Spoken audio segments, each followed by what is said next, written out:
2025 annual report and 2026 work plan. Item L, PAC update, and item M, DBC update, or Dumas Bay update. Second? Okay, we have a motion and a second. All in favor, please say aye. Aye. It carries unanimously. Just as a matter of explanation, we're having some, I think that everybody that's here, probably it's obvious we're having some technical difficulties. And so what was going to be a very long meeting will be a much shorter meeting, and we can expect a very long meeting in January. So anyway, so let's go ahead and with public comment. I understand we have some public comment. Do we have the pink sheets?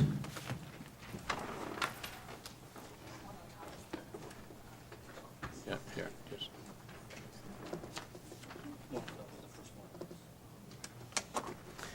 All right. First, Colin Cayley. Did I say that right? If you'd like to come to the podium and let us know where you're from, and you have 3 minutes. At when there's 30 seconds left, the green light will come on when it starts. When you have 30 seconds left, it'll turn yellow, and then when it's red, if you could conclude. Thank you. Colin. Yeah. Hi, my name is Colin Cayley, and I'm a former Federal Way Parks employee and an organizer with SEIU 925.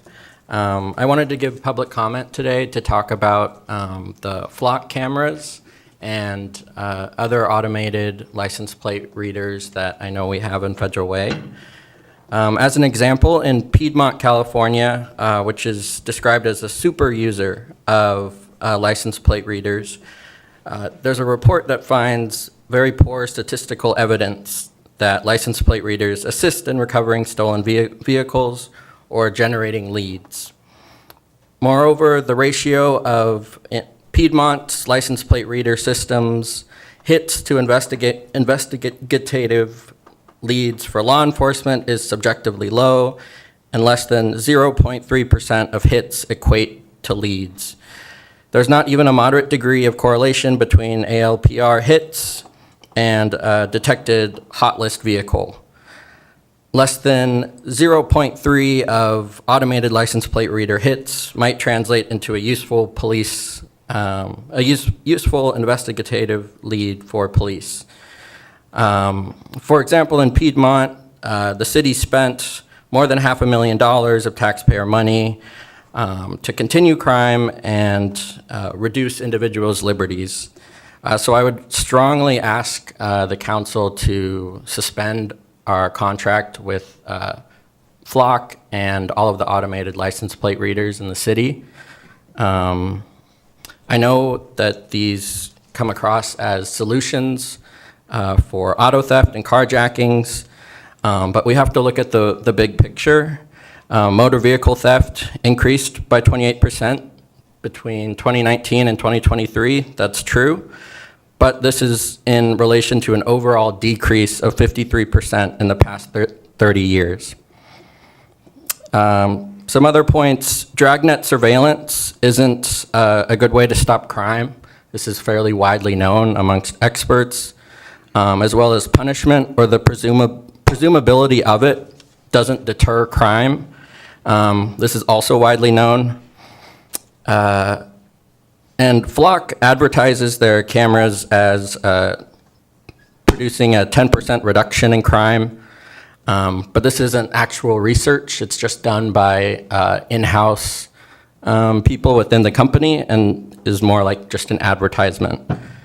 So I would like to know, how long does the Federal Way Police Department have our information? Because as I understand it, it could be up to 30 days. And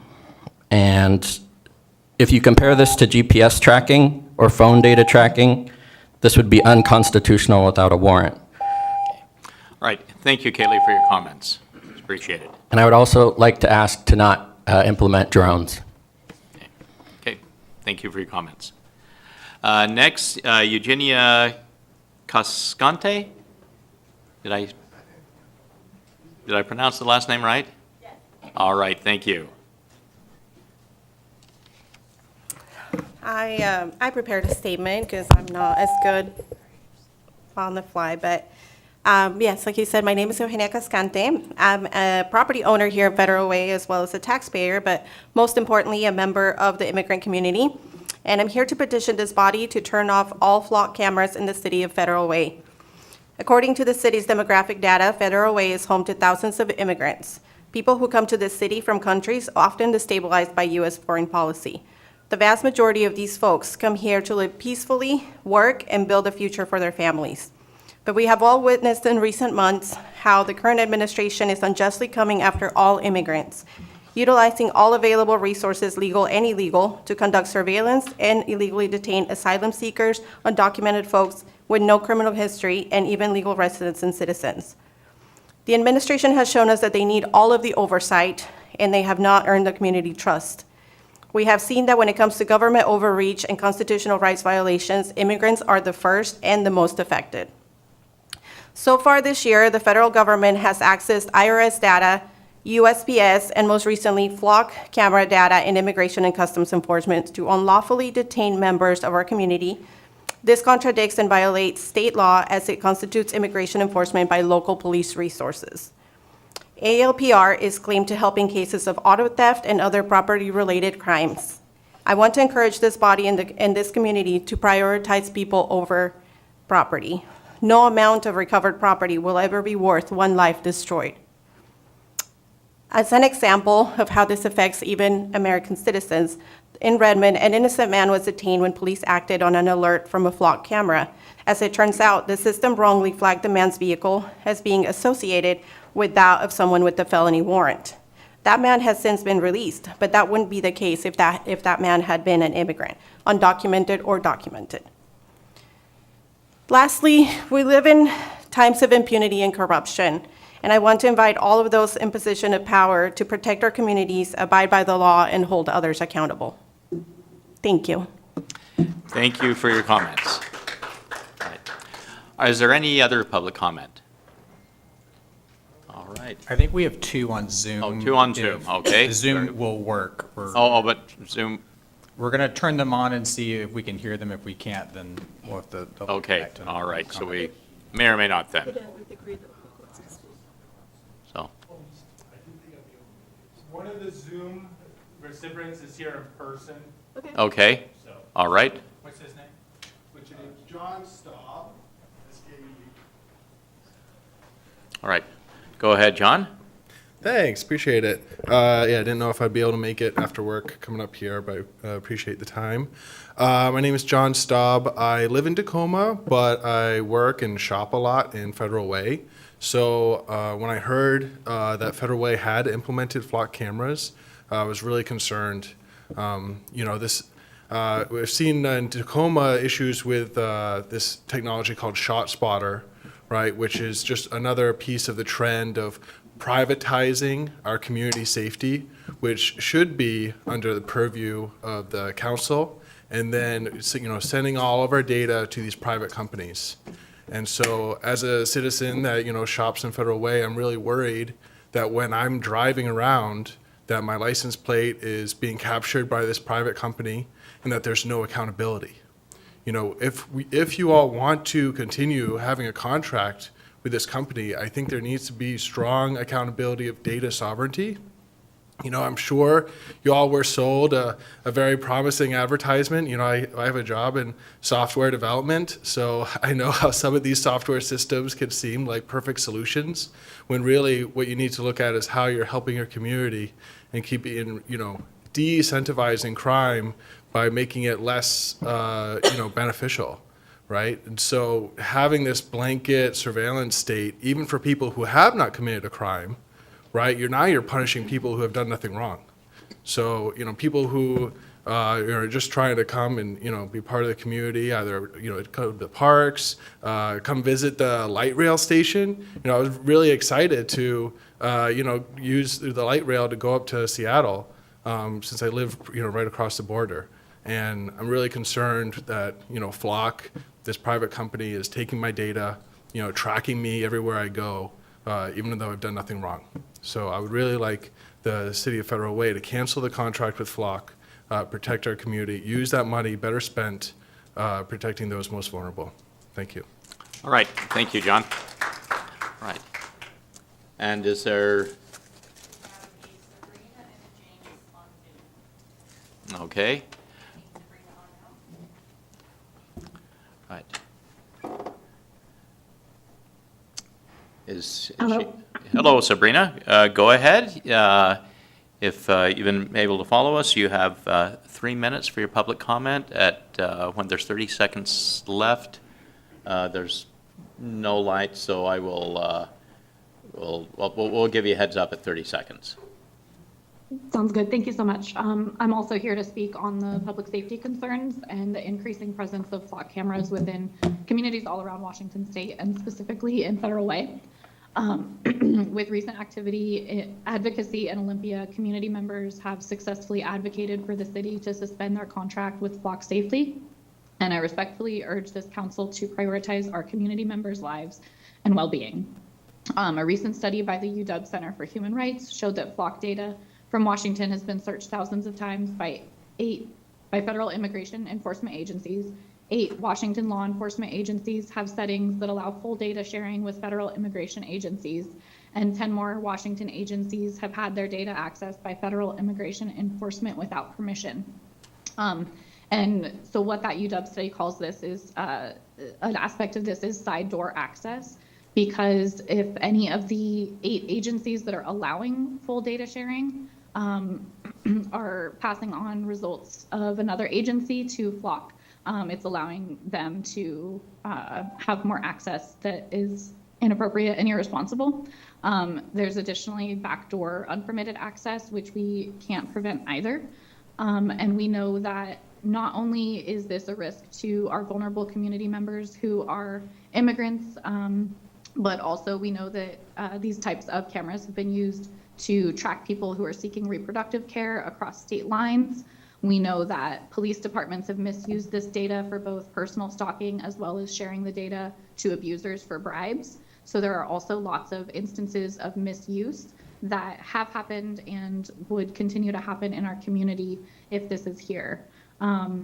We also know that the Keep Washington Working Act bans local cops from helping immigration enforcement, but it's been reported that Washington residents' data from Flock cameras have been accessed illegally by U.S. Border Patrol thousands of times just this year. So my hope is that this council will consider to end the contract and stop using the cameras in the community. Thank you. All right, thank you, Sabrina. And we have another one? Was it James? Yes. Oh. Go ahead, James.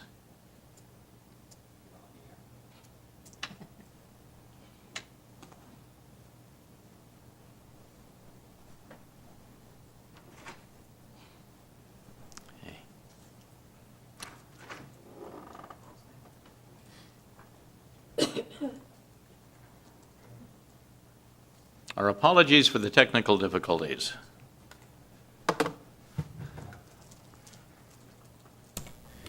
James, if you're speaking, you're muted.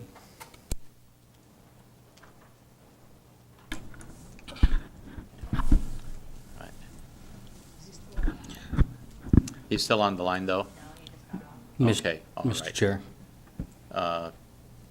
Okay, is that the end of public comment then? Anyone else for public comment? Okay, all right, thank you. Okay, first, Councilmember Assefa Dawson, do you have a? Yeah, it's a question, maybe you guys can answer it. If council decided, oh, Chief, you're there. If we brought this to council and we decided to cancel the contract, what would that mean, or how do we do that?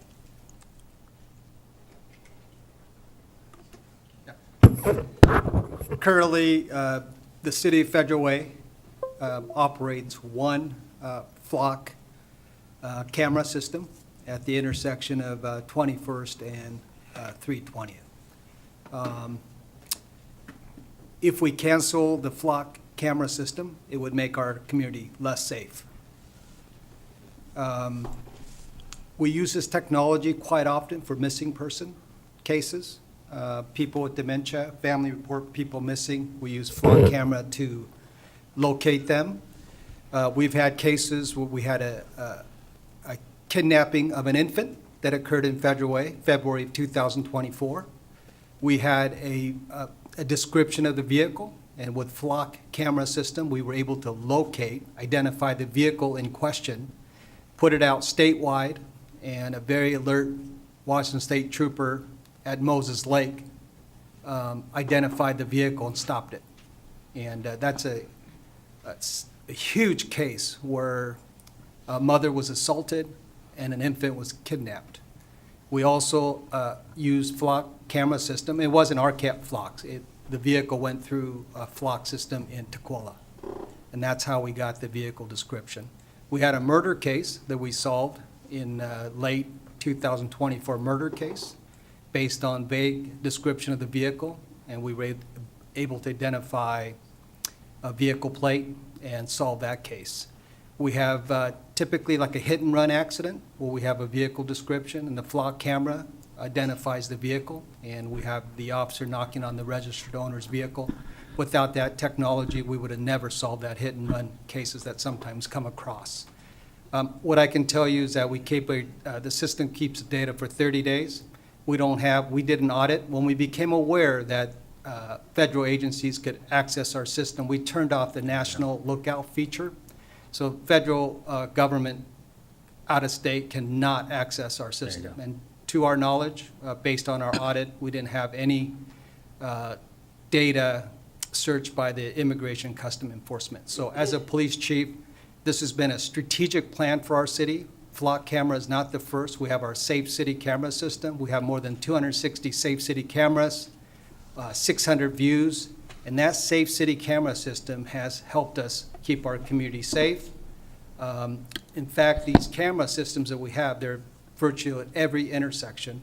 Every traffic accident near an intersection, when we have questions about who had the green light, red light, the camera system has resolved that issue for us. So this is a continuation of a strategic plan by the City Council and the Police Department to continue to advance this technology. We also have automated license plate reader vehicles. We have 4 vehicles, and that has tremendously assisted us in recovering stolen vehicles at apartment complexes, shopping malls, and return it to the rightful owner. So I would tell you that bottom line, yes, we only have one, but we could tie into other systems. Clearly, it would make our residents less safe if we eliminated the system.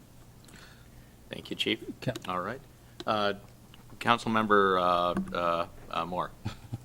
Thank you so much, Chair Jack, Chair Walsh, I don't know. Thank you.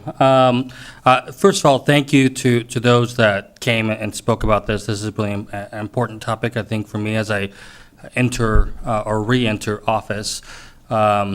And it comes from my perspective of being an immigrant myself. And so thank you for speaking up. Thank you for being here. Continue to be here, seriously. Chief, thank you for your response, because that was what you said is exactly what my understanding was. That there was a feature that we can easily turn off, but still allow the police department to have access to that tool. I think it's really important that we're letting our officers get their hands on tools that are necessary to keep our community safe.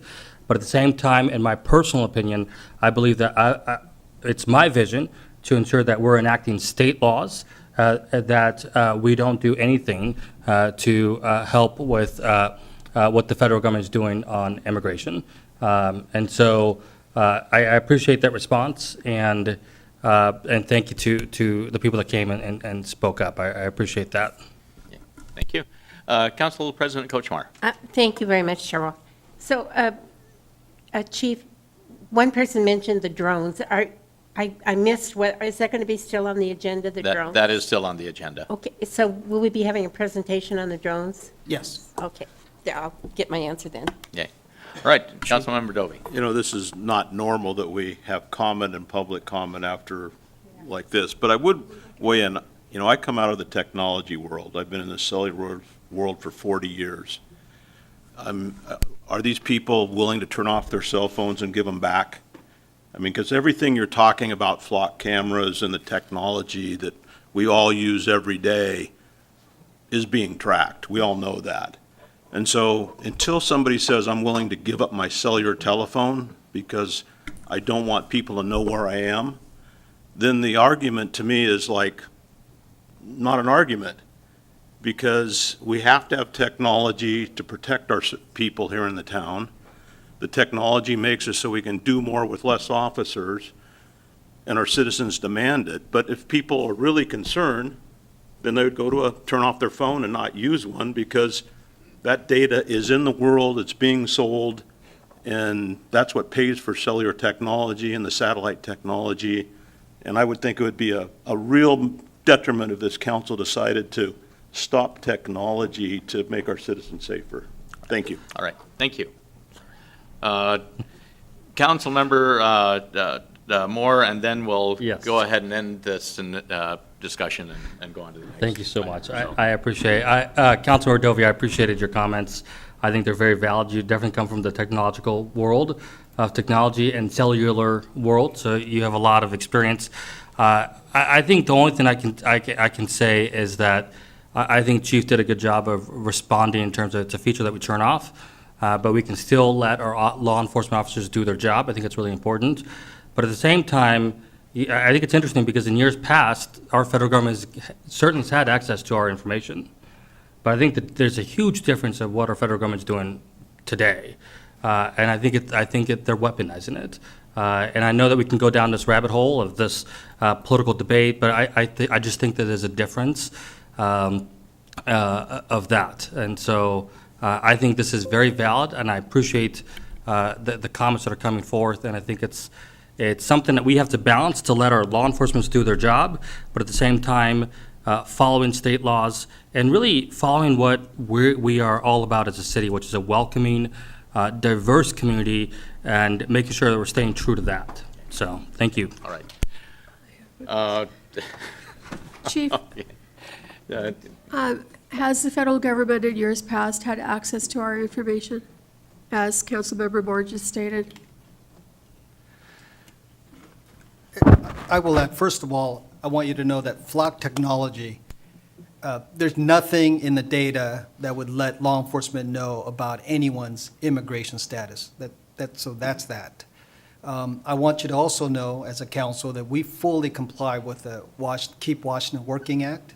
We do nothing as a municipality. That's not a subject area of expertise. We don't do immigration enforcement whatsoever. And I would tell you that flock camera for us is new. We implemented our first system at the intersection I mentioned earlier once last year. So our other Safe City camera system, there's no way for the federal government to look into that data. It's more in-house for us. It's not a system that shares outward. We're trying to integrate both systems. So I hope that answers your question. To our knowledge, in our audit, the federal government did not access our system, nor I don't know at the ground level if there's been any work done with immigration, but to my knowledge, we have not had a single operation that I'm aware of where immigration custom enforcement came into our city and conducted some sort of an operation up to this point. All right. Thank you, Chief. Okay. We'll go on to committee business. Item A, approval of summary minutes from October 14, 2025.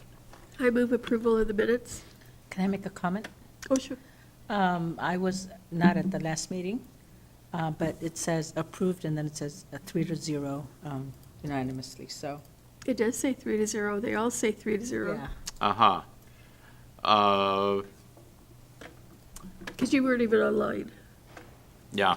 That could be- Should we have a motion to amend the minutes to You can do change it that. from 3-0 to 2-0? You can, yeah, so your motion to approve would just be with the comment to amend the minutes to reflect it was 2-0 on all the ones that reflected to be 3-0. As stated by our city attorney. Okay. Second. All right. So it's moved and seconded. All in favor, say aye. Aye. Aye. It's approved unanimously, 3-0 this time. Yes. Okay. All right. Next, item B, request to implement drones as first responder DFR. And Commander Coffey. Good evening, committee. I want to say thank you to IT department and Thomas and also Jason here for getting all the systems working now. I do have a presentation. It is a little bit lengthy as I want to present all of the material that I can to the committee and council members here tonight to try to help you make an informed decision. I'm happy once I get through the presentation if there are still questions to address those as we go in. But the policy question tonight that I present before the committee is, should the city of Federal Way implement a drone as first responder program, excuse me, and then fund that first year of a 5-year contract using state seizure funds? So what is a DFR program? DFR stands for Drone as First Responder. It's a system of drones or unmanned aircraft systems that allows first responders to deploy from a mobile command center remotely and fly out to in-progress incidents or other calls for service that are there. The benefit to a DFR program is that it gets us on scene quickly, allows us to get eyes on what is occurring, and the drones or UAS systems can be on scene more rapidly than our patrol units can. Oftentimes, these time on scene for one of these drones is under 2 minutes. And we're seeing that in other agencies in the state and around the country who have implemented those, that they're getting consistent response times in that under 2-minute time frame. So what can DFR be used for? Responding to high priority incidents. That is really beneficial for us in getting that real-time information, being able to allocate resources. Oftentimes we get information on an in-progress high priority call from a 911 caller, and by the time our officers get on scene, things have changed. The scene maybe has become stagnant or safer, or it's escalated, or the scene has moved. Getting that information to our responding patrol units is critical in getting them where they need to be to make sure that they can provide the safest response to the scene. We really see this being a benefit in our drug interdictions and investigations. There's 3 components to that we really find that this will be beneficial for.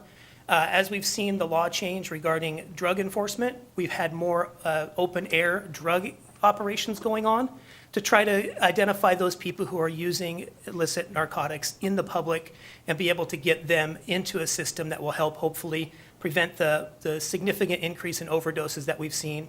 We've also noticed this year we've had several illicit drug manufacturing operations that we've been able to intervene and intercede in. And we see this to be a tool when we go to execute a search warrant on those after we've completed the investigation. It will allow our officers to be safe for being able to contain that scene, give us extra resources if the person does flee or a vehicle takes off, that we'll be able to have this air support in place at the time and be able to follow that. And then also we see we've had some interdiction with our task force personnel, which the committee had approved previously, the amendment to that agreement. And they've had very successful interdictions that have occurred in Federal Way with very large quantities of drugs that were seized, in excess of 10,000 carfentanil pills, which was a very significant interdiction for us. The ability of this DFR program to oversee that, and if a vehicle takes off or a person takes off, they can navigate through those a lot easier than we can on foot or in vehicle, and in a safer way. We can allocate those resources back there. So we really see a benefit in our drug investigations. We think about security and response at large-scale community events, races, parades, festivals, similar to our 4th of July festival. I know we have the FIFA World Cup coming up, and we have watch parties and those things. Being able to have a DFR program, have a pilot remotely be able to check on if there's a situation that occurs and direct officers to that scene where the critical points are could be beneficial for us in providing for that safety. As I talked about with the drug interdiction, some overwatch on search warrant executions. We really see this to be a benefit to get over the resident or the structure or the location where we're executing a search warrant, be able to identify any personnel that go in or out, people that go in or out in those situations, and that will help our officers be safer in knowing where to approach from, and also guide and direct us if a suspect does get past containment and be able to target those areas. Accident response and resource allocation, oftentimes this is difficult for us to see where roadways need to be blocked or where fire apparatus need to be, and that's an area where in our collision or accident response is really beneficial for us to be able to capture that image from an aerial view and have the ability to maybe move the location of where we close a road if there's a safety hazard or something there that we aren't seeing while we get on scene. We think about the everyday incident as well. Overwatch on calls for service. If an officer is on a traffic stop or something like that, where, they're calling for an assist from another officer and they need to respond in, waiting for a backing officer. The rapid deployment of a DFR program can get eyes on scene so that we can get real-time information back to our officers when they might not be able to respond. In-progress burglaries and setting perimeters. Time is of the essence in securing these locations and identifying those people who are involved. And so the rapid, again, deployment that this drone as a first responder program gives us will help us be able to hopefully apprehend those criminals involved in that. And we've seen that in other agencies where they are using this on arrest team apprehension to really expedite that response and identify those people involved. Search and rescue operations is another one. Think about missing persons or those who wander away from home, maybe the elderly. Being able to get eyes on scene and cover a large area very quickly with a drone is more than we can accomplish with field units with cars driving around. I'm going to explain a little bit later the tools that the camera system has and how we can use those in search and rescue type operations. So why DFR? Why now? Why DFR in this system, in this city, and why should we implement it? Minimizing police response times. Getting a first responder on scene to the location to assess what's going on is of critical value in ensuring the safety of the public. We have the ability, as we're seeing this system develop and some agencies expand on it, pilots are getting to scenes so quickly after a call for service, they're able to assess whether or not a patrol officer needs to continue that direction, and they're able to cancel a unit off if we have a disabled vehicle or something along those lines. We have an officer who's responding through traffic, and the drone can clear that officer, and they can redirect their attention to something that's more pressing to get to as opposed to having to navigate all the way through traffic to identify that there's not a safety hazard or some other risk. So that provides us a real benefit in the DFR program with really streamlining our process of response and focusing in-person responses to the things that are needed, where we need people to be, we need officers to be at. And aerial support just enhances our operational capabilities. We had an outside agency who brought one of the drones that we're looking at into our city in a high-stress situation involving a juvenile offender who was previously armed. We were able to get that Overwatch in there and see that he had tried to indicate to us that he was armed with a weapon. The drone was able to have that operational capability to look down, see his hands, know that it wasn't. That allowed us for additional de-escalation efforts. It resulted in a peaceable surrender and a good scene overall, considering how it could have gone had we not had this tool and capability. That operational capability in the field is really essential because we're looking to support safety for the entire community. As the last point there it mentions, increases safety for everybody.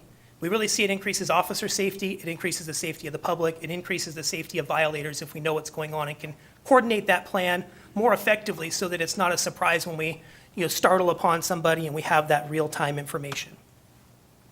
So we looked at multiple different vendors and attended some demonstrations from 3 vendors specifically, and we have those 3 vendors that we evaluated include Brink, Paladin, and Skydio.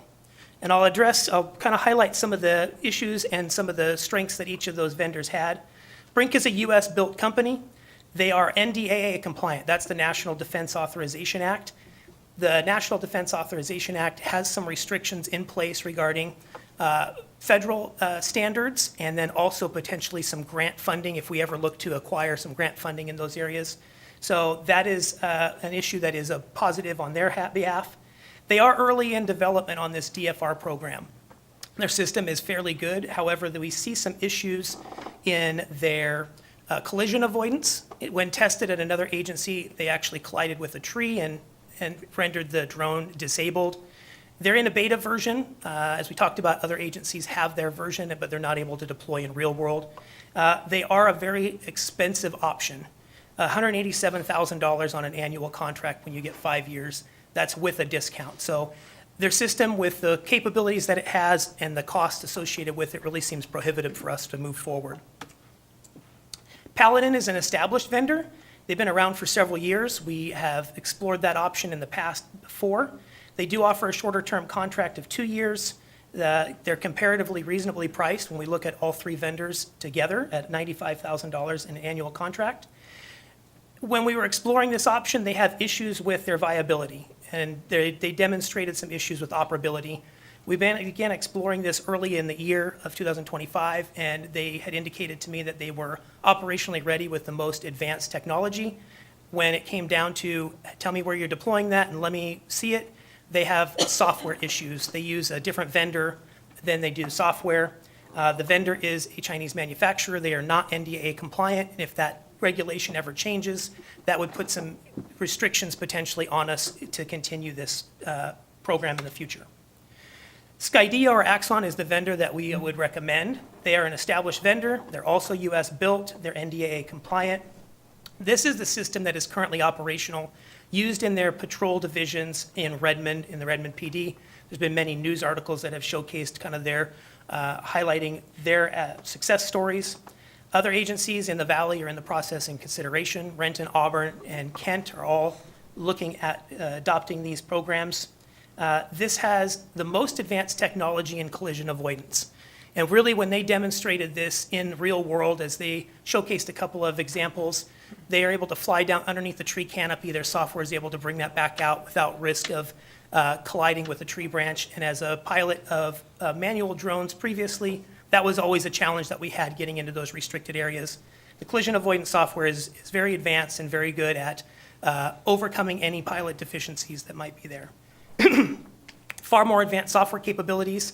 I'll highlight that in the system when I come up to it later, but they are proprietary software and hardware, so it integrates very well together, and there isn't the same glitches that we see. It's moderately priced in comparison at $99,000 plus per year annually. That's on a 5-year contract. That was a negotiated term and a discount that we see as our partnership. Drone as first I have a short video which kind of highlights it. I think it explains more than I can do in words. Successful programs know it takes more than drones and docks. It takes DFR command. Apologize. Let me see if I can get more The volume there. software to build, operate, and grow a DFR program. DFR Command powers your operations center. Out-of-the-box integrations with CAD, LPR, and RTCC systems makes drone dispatch easy. Respond to those incidents in seconds with one click. Skydio Pathfinder intelligently determines the best flight path based on terrain and airspace restrictions. Dock for X10 puts the drone en route within 20 seconds. Augmented reality helps orient operators, ensuring responders know exactly what is happening and where. Live streams can be shared easily, providing all teams a common operating picture. Stream through Fusus and other RTCC systems as well. Regulatory compliance is easy with automated airspace awareness from built-in ADS-B and integration with Axon D-Drone for radar detection. Know the exact location of any officer with Axon Body 4 and increase officer safety with the ability to quickly request drone support at their location. When the call is resolved, X10 can autonomously fly back home. Media is automatically transferred to Axon Evidence with a clear chain of custody, while a transparency dashboard is automatically populated. Whether your operation is patrol-led or dock-based, gain situational awareness every time with Skydio DFR Command. So that highlights some of the technology. That DFR command is where the pilot goes. That would be housed here at our station, and an officer would be the one to man that and deploy the drone itself. We see the integration with the officers being able to summon a drone when a pilot is available, get it out there really, very quickly. And then we also see the ability that is there to respond to calls for service with the click of a button. There are some privacy considerations that are obviously in place. This drone actually has a feature where it locks the camera at a 90-degree angle on a horizontal view as it flies out to a scene, so that as it flies out autonomously and back, those are the times when it is just fixated on a horizon line. When an officer gets there, the pilot gets there, they can unlock that if they deem that it's necessary. All of those pieces of information are built into the system to try to address some future concerns that are there. The capabilities of this drone are that it operates in rain and other weather conditions, to include operating in the dark with some equipment that they have on there. It can operate in winds up to 28 miles an hour, temperature ranges from -4 to 113. So we see that it really would be operational in almost all of our weather conditions, minus the most significant, which I think is impactful when we talk about the potential of expanding this to other departments in the city and making this an infrastructure item. Redmond PD used this during a recent storm last year, and they were able to allocate resources from their Public Works Department to that. So operating in temperatures is important for us in police response, but also outside of the city in other areas. The speed of it is 45 miles an hour. We have a 40-minute flight time, full 360-degree obstacle avoidance. And that thermal camera is where we talk about missing persons or other aspects, where it's able to identify a heat signature of something on there, direct the pilot and the resources over there, which is a critical piece of information that we don't currently have capable to us at the same level as a DFR program would. We're looking at 2 docks and 2 drones. That's what the system would be as we have it spec'd out. The first location would be City Hall. It provides a good location here for us. It's a city building, which incurs less trouble and problematic issues with leases and contract terms for other things. We did have the vendor come out and test some flight times to see, because I was curious how long it would take to get out to a location like Dumas Bay from our station, and they were able to get out there in 4 minutes from deploying here, which is far faster than our patrol units can get out there, even in a priority fashion. And that is, again, that critical piece of information, getting eyes on scene and directing resources where they need to go. So City Hall is the first location, and the second location that we've identified is the Performing Arts and Event Center. Both seem to be very solid and capable of handling the docks on the roofs, which would prevent them from vandalism and other things, mitigate those things. Having one in that downtown area is pivotal for us as we respond to calls for service out there frequently. Now with the light rail station opening, being able to get air support over there is a critical piece for us. The 2 locations were chosen based on calls for service and analyzing where they would be used the most. They do have a very extended range because they're on a cellular connectivity, so we can get anywhere in the city virtually with these 2 locations, and they have some overlap. So if we had a low battery or an issue with a failure, we can get another drone out there very quickly and get back up to those. The current licensing that the FAA is issuing or regulations allow for a pilot to fly more than 1 drone. That's what we'd be seeking if the committee and the council agrees to move forward on implementation of this. So 1 pilot could theoretically respond to 2 incidents, or 2 drones to 1 incident if need be. So as far as the situation currently exists, the city has a current contract with Axon. Skydio and Axon are partners in a DFR program, and we were able to leverage our current status as an Axon client to get some additional discounts for a Skydio program. So the proposal before the committee and the council would be an amendment to our current Axon Master Service Agreement, not a new contract from Skydio itself. They do provide those enhanced discounts. There are some timelines associated with those as they will expire at the end of January. And upon those expiration, the prices obviously go up. There's some discounts embedded in there for that are time sensitive as well. This is what the payments would look like as we look at a 5-year contract term. Taxes included. I know that's been an issue recently as the tax structure has changed, and so we've already got that integrated into this quote with the pricing structure. For the pilot's terminal, the command center, there's a computer that would be needed to be purchased. That's included in our funding source here. I apologize, that's an error on the projected amount. It should say the $42.99 associated with the computer program or the computer terminal. So if approval, execution gets delayed after January 31st, 2026, the price increases that they've indicated could be up to 20% for their contract terms. And we have some decommissioned drones from our previous drone program that are not operational. They don't have the FAA compliant radio ID terminals. They are issuing us a discount, a SkySwap program is what they call it. It's $13,500 that expires as well. If we execute prior to January 31st, 2026, we do get to receive those discounts.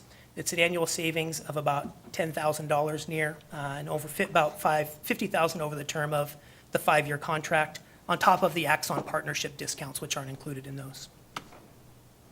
So the options before the committee tonight would be to approve the proposed implementation of the drone as a first responder program. This was the mayor's recommendation. The other option would be to not approve the proposed implementation of the drone as a first responder and provide direction to staff. If there are any questions, I'm happy to try to answer those and give the committee the best informed decision they can make. Thank you. Great presentation. Councilmember Honda. Thank you. That was a lot of information. I apologize for the length of that. That's okay. And I know Thomas left, but thank you, Thomas, for fixing everything you did tonight.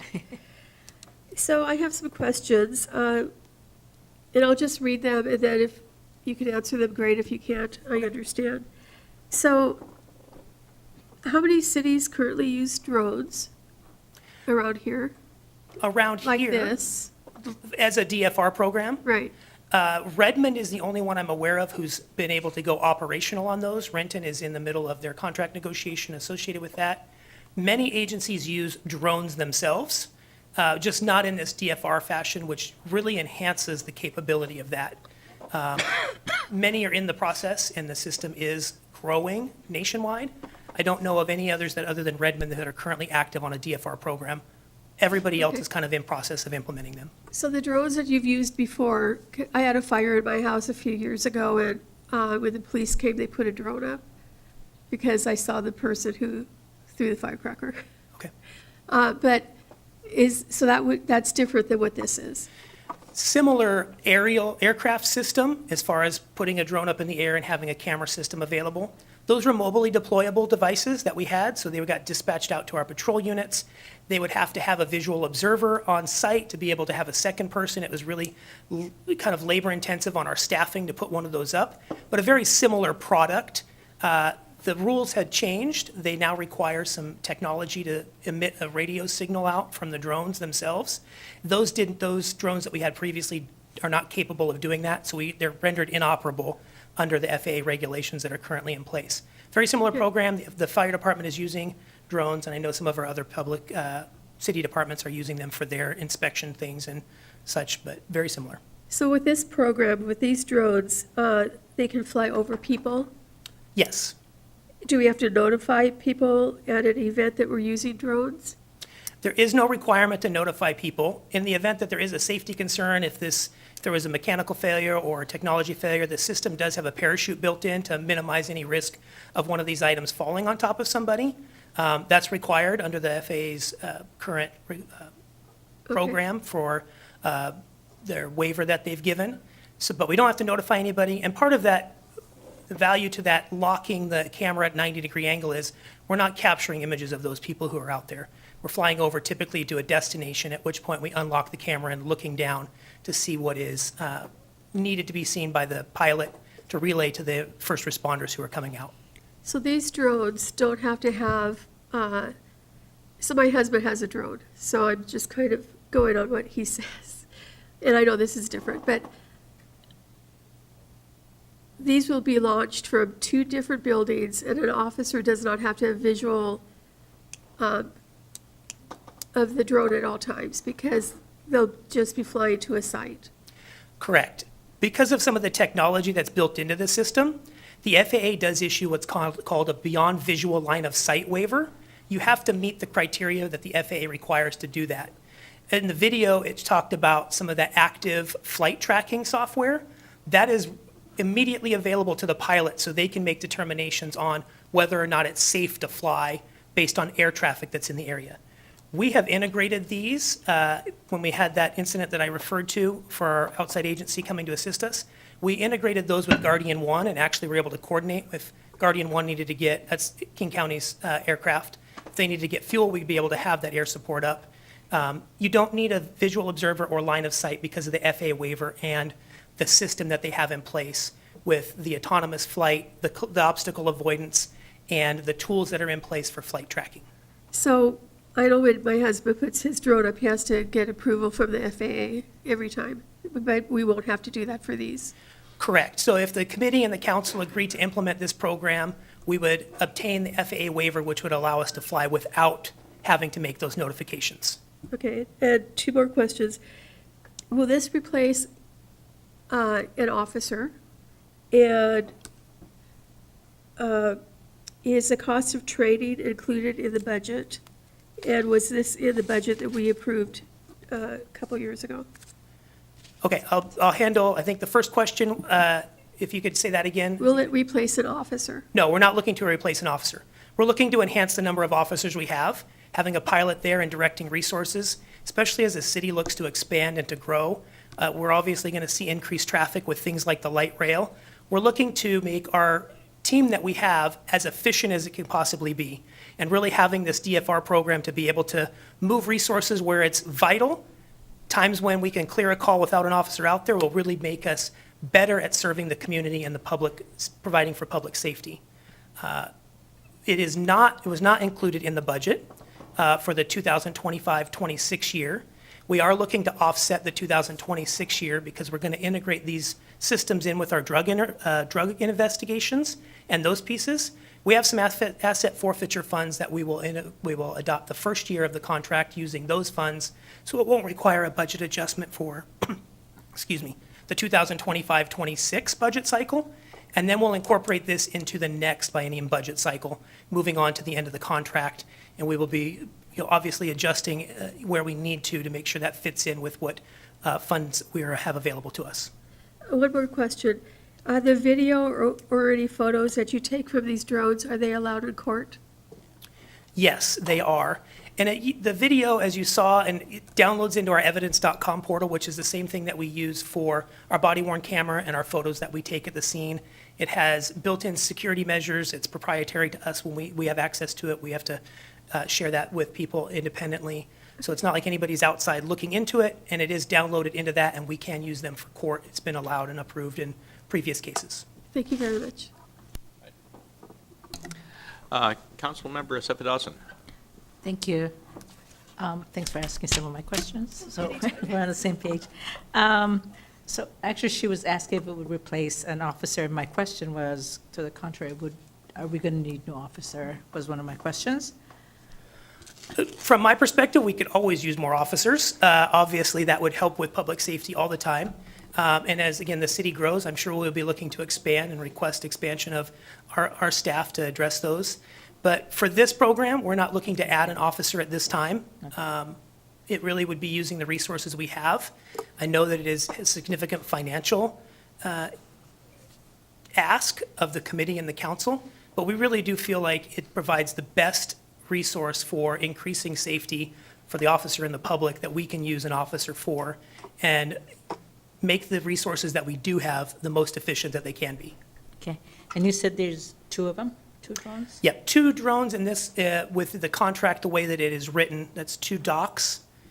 Those docks, the drones housed in there, they download all of their information, they recharge, they're covered, they're heated, so the batteries are always in optimal condition. When the pilot clicks a button, the dock opens up and the drone's able to deploy. And are they easy to shoot down, just The same as any other drone would be. They obviously have weaknesses in there. If you were to shoot it down, then yes, it would render it disabled. That's part of why the parachute, I think, is so important for us, that if something was to intervene and knock this down, that we would have less risk of injuring somebody or causing damage if it did have, somebody wanted to intervene in that way. So I have a philosophical question, I think. Would it also slow down response time from officers? No. In looking at Redmond's response, and then I also looked at Lakewood, Colorado, who's implemented this recently, we're really seeing that it enhances their response, because many times in a patrol response, you're dispatched to a particular location where a call occurred. You get there and find out that the violator or the suspect or the incident has moved to another location, and now we have to gather information and then move over there. Getting these drones on scene early will help direct those resources. So I really see it enhancing our in-person response and response times. And as we talk about lower priority calls, because obviously we have to prioritize things that people are potentially being harmed in versus cold calls, I really see that benefiting us in response time and getting on scene and clearing some of those calls out, as opposed to having to wait for an officer to clear another scene. So I see it enhancing that response, not inhibiting it or reducing it. Okay, so if the activity moves out of the city limit, what happens then? Do we have boundaries? And then if not, do we have some kind of agreement with the other cities? So we would be limited based on battery life. I got to mention that it has a 40-minute battery life. There is a cellular connectivity that goes with this, so there isn't a range per se.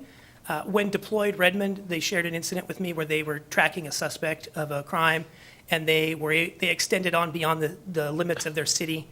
It depends upon what the FAA regulations would be. If we had a perimeter that we could not pass, The system is built that we can build a geofence if that's in place. So if there is a limitation on where we can go because the FAA restricts us or for some other reason, we build a geofence into the system and the drone would actually stop there. But they have the ability to reach out and extend beyond our city limit line if that was needed to identify a suspect or something else. But we're not going to be able to fly them at an extended distance, just even due to the battery life itself. Okay, sorry, can I ask? Go ahead. Okay, so we were talking about the flock camera, and so with that also, you know, there's a concern about immigrants, and we see what's happening at the federal level. As an immigrant myself, and now, you know, the population thereafter is the Somali population, for instance, and that's my neighboring country, actually. But with that, I know Chief said earlier, too, that we don't share data. However, if it's required to share the data, we will, right? So how do we safeguard that? And who owns the data? And so we know, because, yes, this is unprecedented time we're in. So what guarantee do we have that that's going to be safeguarded? I think those are very good questions to ask, especially as obviously there's some concern about this other data set, but these are two separate systems. The data that is there is downloaded to our evidence.com server. It's the same thing that we have integrated in our body-worn cameras and those other systems in place. It's for Federal Way, not for other people to research. I think that's a distinct difference between the Flock system is. They had tools that would be able to research in, and maybe some limitations that they had there. So this is proprietary to us and limits how much access there is as far as what we acquire ourselves.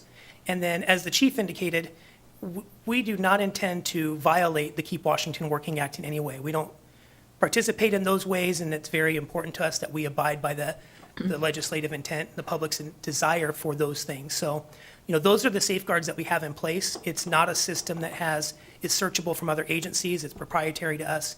It's not an open data source in that same regard. And we have some systems in place internally that, you know, obviously limit what our requirements are. If we were compelled under some court order or something, obviously we'd have to work with our law department to determine what our responsibility is there. But I do see it as two distinct, different systems. This one has a lot more safety guards in place, and the manufacturer was very adamant, you know, obviously wanting to address privacy concerns ahead of time, which is part of why they integrated that locked camera system in place, to make sure that there was a lot of transparency in that we're not just traveling over people and doing random surveillance for whatever reason. It really is it's a focused response, not a, you know, random tool that we're just going around capturing images of. I have one more, but I'll ask if nobody does. Okay. Councilmember Dopey. Yeah, I have a couple questions. So is it right to assume that each camera basically costs $45,000 a year? You've got two of them, $99,000 a year, and that's how kind of simple math, how you figure it out? If you broke it down to that, yeah, it's a drone and a dock system. I got that. Yeah. And there is a service provided for replacement of props, batteries, equipment replacement. The maintenance of the software system itself is proprietary, so it includes a lot more than just the camera and the drone. But yeah, to break it down, two docks, roughly $45,000 a piece per year. $45,000 each for a city. Ultimately, how many drones would you need in an optimum map of 17 miles around in Federal Way? Two gets you 40 minutes this way. What's the total number you would need over time? Because you're not going to just go with two, I'm sure, over time. I think we evaluate what two can do for us. Part of our evaluation process, the Skydio company has a virtual simulator, basically, where you can mirror things. And so we tested that out to make sure that we could get virtually everywhere in the city with the two. Limited time on scene, obviously, as you get further out because due to battery life. Right. But, you know, I would think that if we did expand and the council and committee thought that it was a valuable program and a good city infrastructure item, that we would look to place another dock north and south and really minimize our response time and really use the system for what it's intended to do. Okay. Obviously, the longer it takes you to get there, less value it has, but And do these drones have lithium-ion batteries? I don't know the component makeup. I know it is one of the high power-charged batteries. So you don't know if they're lithium ion then? I'd have to look, again, I didn't research that fact again. I do remember checking what type of battery they have. They do have some systems in place that, you know, the batteries are stable and safeguarded. Yeah. The reason I asked the question, I happen to own the patent on cooling lithium-ion batteries. And so how, when these come into the dock, how long do they take to recharge? You know? So the system will charge to 85% in 15 minutes, and then it slows down the charge to try to minimize some of the heat issues and problems that come from some of these rechargeable batteries. Because a lithium-ion battery won't charge below 32 degrees or above 100. So when you have the -4 degrees to 113, I'm just curious. The dock is actually, I'm That's sorry. that's operating in the lithium-ion battery world, but in the charging world, that's not charging. So, not that we get that low behind 32, but if you're out on a building above and it's 28 degrees and the thing comes in, if it's not heated right or set right, nothing's going to charge. So that's why I'm asking the question, have you sorted that out? Is it? The manufacturer has, in that they have heat controls inside the dock. So the dock seals up, it's not just open and exposed. And then there are two power options to power the dock. There's a standard like residential voltage and a commercial voltage, and we're looking at the commercial voltage to ensure we have those temperature control systems in place in the dock to minimize that. So these docks do have temperature control, so when the bird flies in, it actually can charge, and because it's temperature controlled. Yeah, they tried to ensure that it would be viable in all environments, and, you know, we're able to see this work in very cold environments because they are able to charge, being able to heat those things up. Yeah, okay. Yeah, because the terminology, they can't charge if they're not in the right lithium-ion area, but they can work in -4 or 113 if they're charged. Okay. And, you know, the city just went through a changeover from regular cellular to the FirstNet system, which is really important for emergencies because the systems, all the cellular systems are going to get crazy. They're selling us the airtime. Are they making sure that it's on the proprietary same network that all our cell phones are on, or are they doing it, you know, through another carrier? Has they given you that information? They have their own carrier that they use for the system in Well, place, they and it's wouldn't- included in the cost. They wouldn't, I got that. They wouldn't have their own carrier because there's only 3. I apologize. Because they'd have a reselling agreement on one of the 3. My question is, which of the 3 are they using? Are they using this priority that police would want if there was an emergency and these are out there and the cell systems go down? I know that they use established vendors. I apologize for the terminology there. Yeah. They don't have their own proprietary Right, system, right. but they have established vendors. And the drone has the capability of interchanging between cellular and radio frequencies. Part of the dock system has a radio antenna as well. And we were able to watch that streamlessly in the demos. So it has the capability of operating even under a radio frequency. But it is not a selection that we have as the vendor for the cellular service. It's integrated into their system that way. And I think this is a great thing to put into the system. I'm not against it in any way. I'm just, there's some technology things I'm asking just because being in this industry for 40 years, there's a lot of stuff out there that is told but hasn't thought through. And I guess my last question is, you got 40 minutes. You go from here to the far end of the city. That burns 4 minutes. Now you got 36. I mean, does the system tell you, oh, you better send the other drone out because we're running out of time, this one's got to get back here? I mean, has that all been worked into the software so you know how that all happens? Yeah, it has active power supply readouts for the pilot. They can monitor those at all times. It sends an alert to the pilot if the battery gets low and needs to respond. And if it's important enough, if we haven't resolved the scene and we need to keep eyes on out there, we can land the drone in the field, replace the battery or pick it back up. So if it came to the place where we need to bring it back or we need to keep it on scene and have eyes on because it's important, we can do that. You're going to have extra batteries with the officers that are there in case they need to put it back up and Yep, the plan is to, you know, as we look to get this implemented and expand, we'll have field units that have extra batteries, so if we had to land it, exchange the battery and be able to fly it back. In the worst case scenario, somebody picks it up and brings it back and we hand place it on the dock. Most of the missions are flown are within those time parameters that we don't have that, But having two does give us the ability to kind of leapfrog, send the second one out as, right before the first one comes back, and we can kind of rotate those to some degree. Okay, and my last question is, when I read this, it said that funding's out of seizure money, call it, and then the next 4 years have to be budgeted by the council, is that correct? Correct. And if there's a budget shortfall and, what would you pick, this over something else if you had to make a budget change? If there wasn't the extra $99,000 for whatever reason, how would you prioritize how you keep this rolling? I think that would be something we would explore. Obviously, we would integrate the chief and the deputy chief and our command involved in that discussion, how we allocate those funding sources. But, we do feel that it is a pivotal time to implement this technology, and, we're hoping to offset that first year so it doesn't incur budget adjustments, because I know the council Right. and finance director have indicated that there's some challenges there. But we see this as an essential item moving forward in public safety, and it is a priority to us. And I see that it, as other agencies come on board, it will make us more efficient. And so I think some of those areas might be where there would be able to be adjustments in efficiency sides. And I guess one last question, then I'll stop.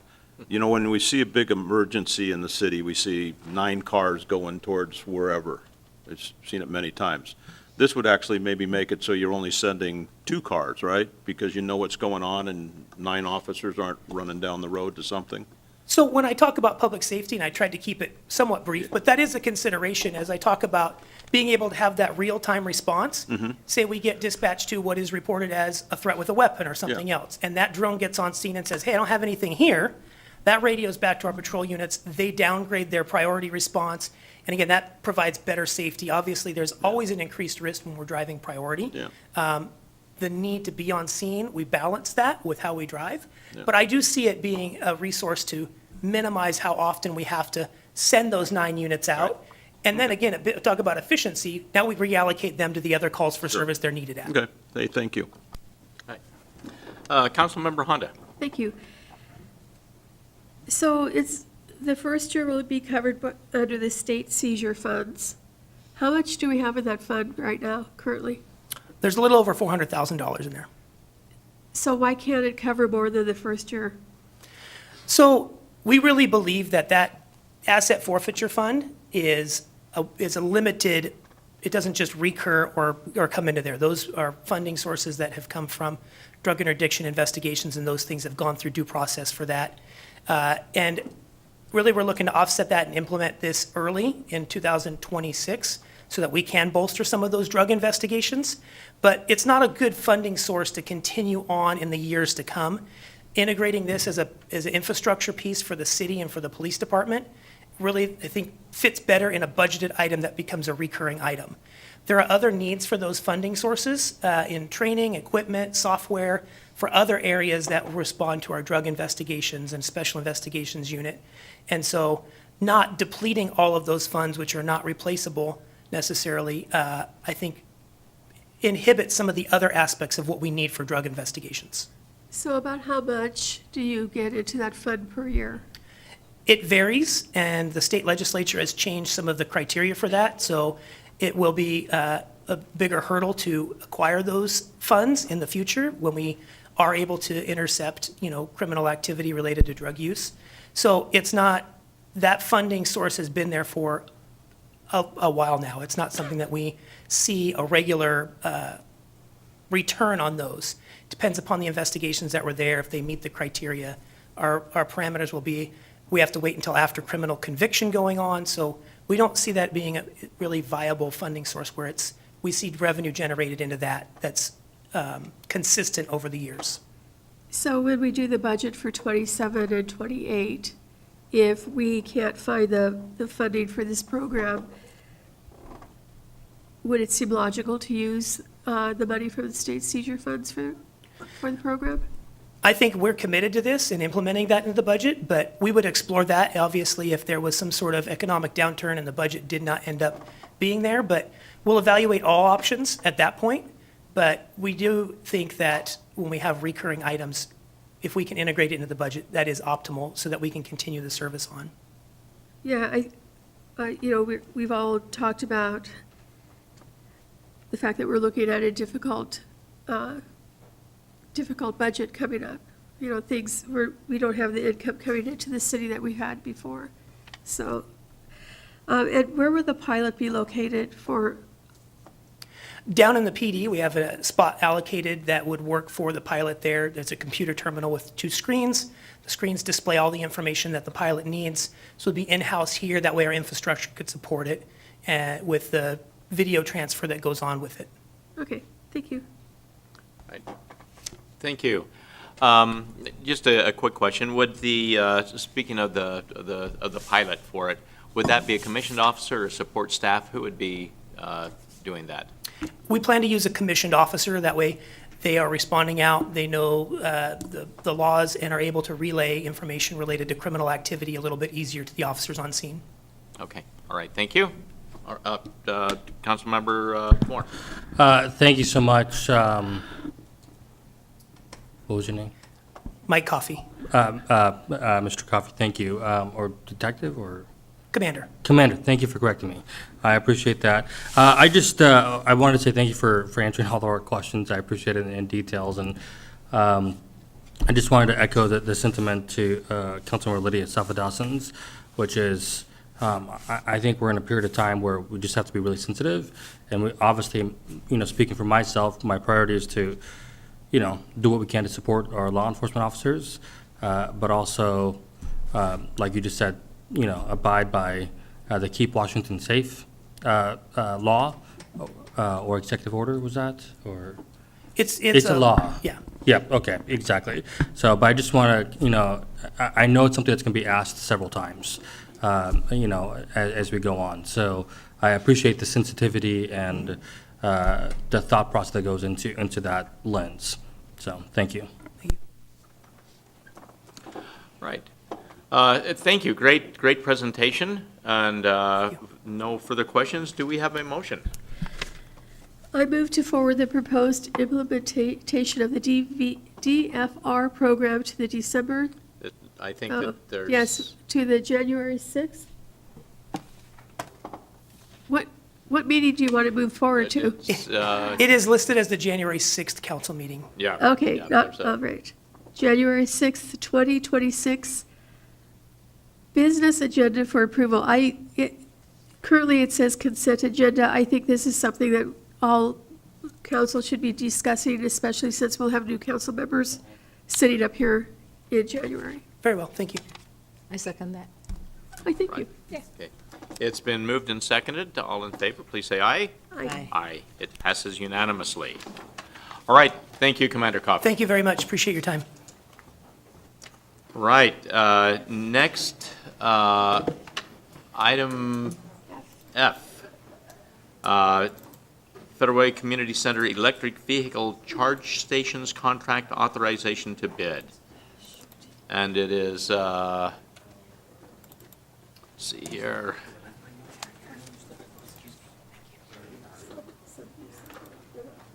Let's see here.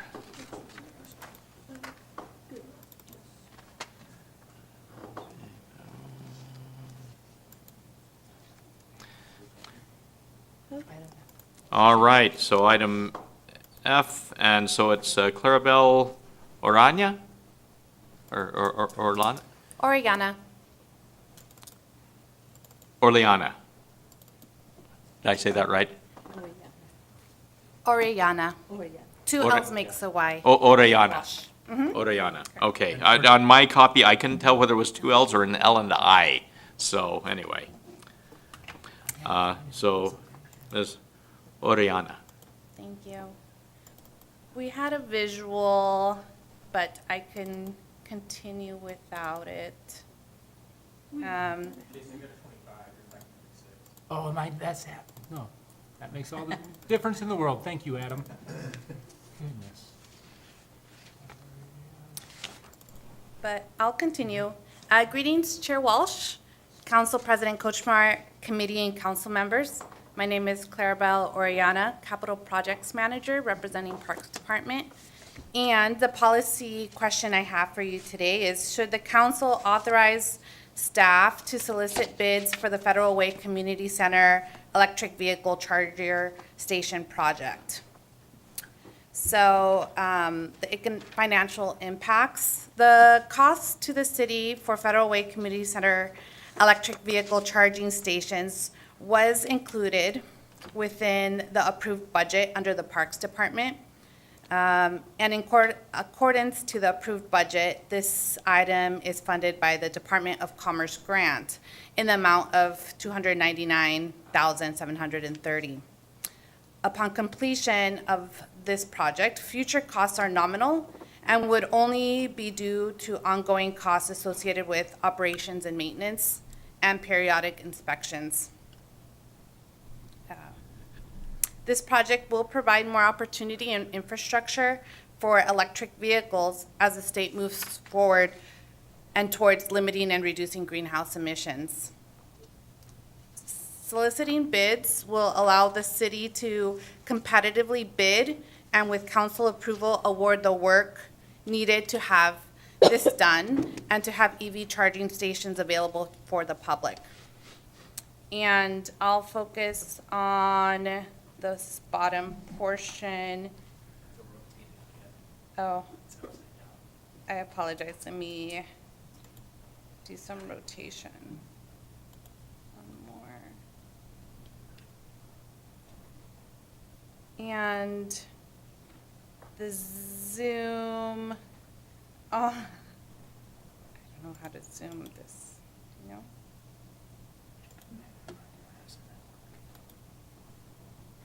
Search. I apologize. Oh, thank you. It's a different version than what I have. But this would be part of the solicitation. The charging stations are to be in that, let's see, northeast parking lot area. There's 3 stations. They're dual, so 2 vehicles each at each station.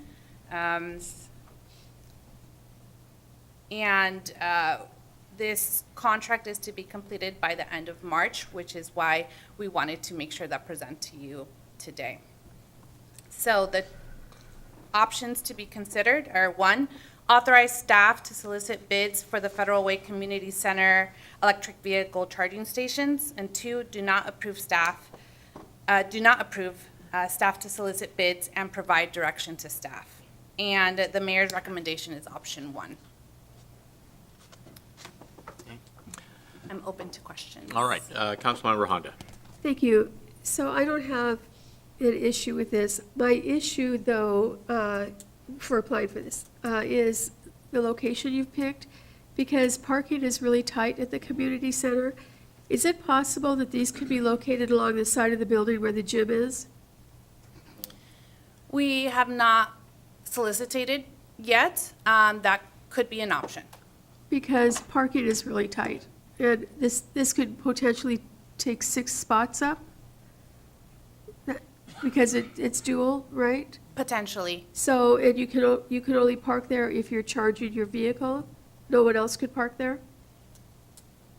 It would be prioritized parking. So let's say there's no other parking spots open, and we have a disabled person, and one of these spots is open, and could they park there? I know Jason was with one of the vendors, and this was one of the locations that was selected. Maybe you have some insight? Yeah, and so right now, physically, a car could come and park in that spot. It would depend on a city policy, and part of us in establishing this, we looked at establishing a full EV policy for the city. Wasn't taken up at this time, but it depends on how we would want to operate at that facility.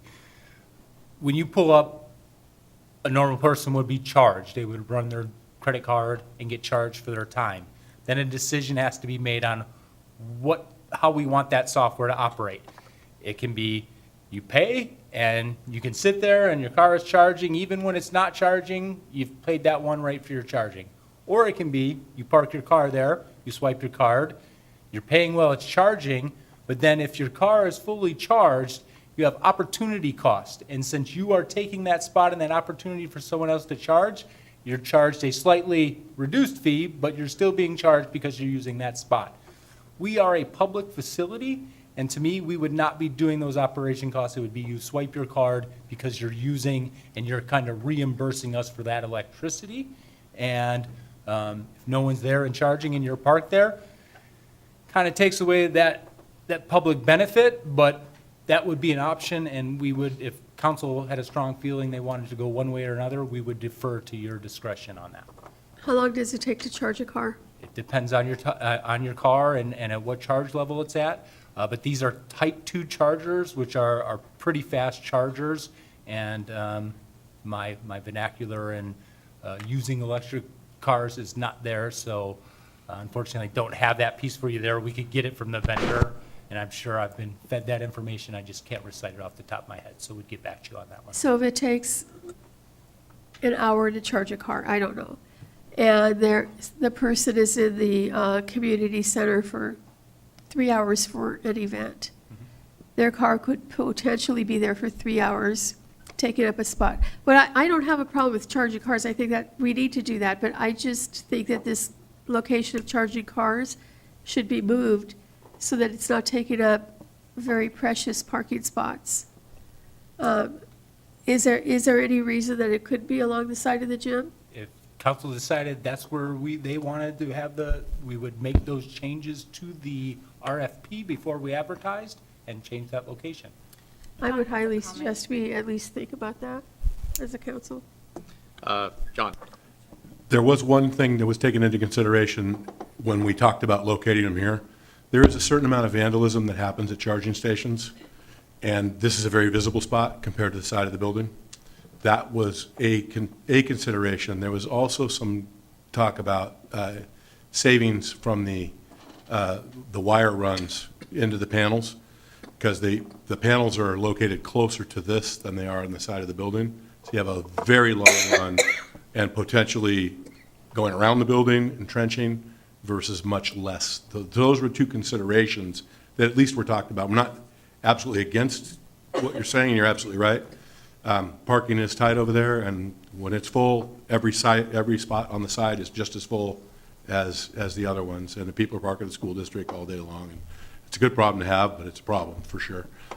So those were two considerations to at least think about, because there is vandalism of charging stations. There's a certain amount of people who hate electric cars that take it out on the chargers, and it's happened all over the place. You can Google it, and you'll see it in thousands and thousands of places. So that was a consideration. It was visibility, easier for the police and public to see it.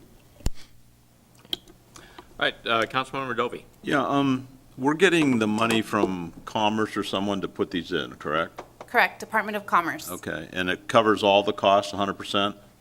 Yes, it covers all the costs of the equipment, labor, including some maintenance years. But if you were to move it, and I tend to agree with Councilmember Honda, we're taking premier spots at our community center to charge somebody's electric car.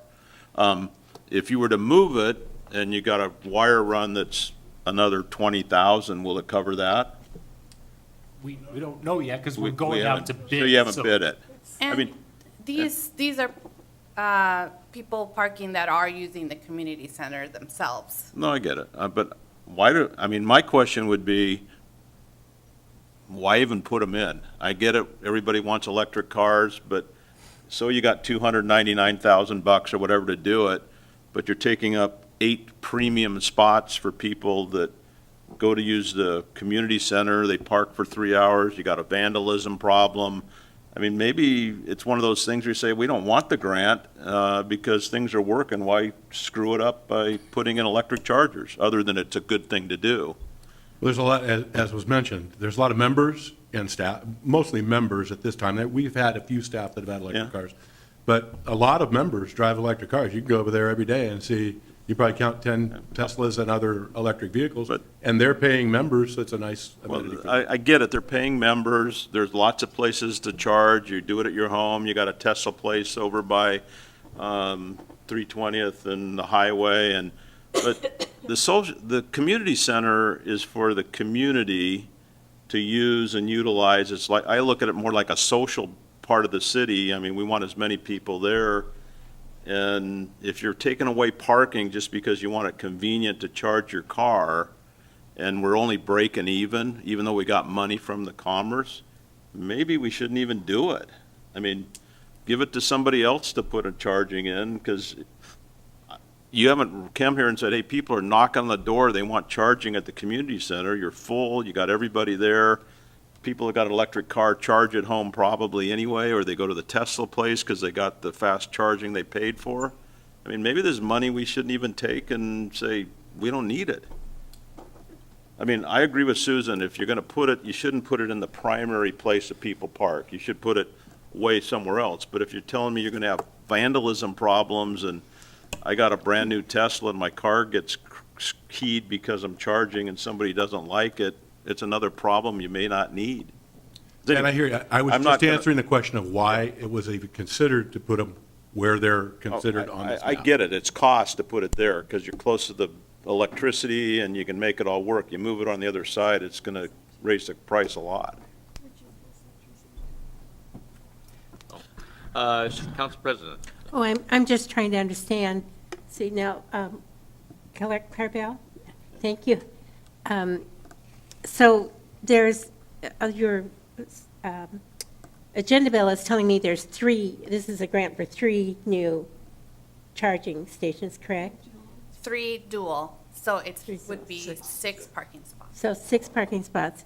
But it looks like, and looking, and this is the southeast corner of the building, correct? Not the northeast? So south is that Just way. east.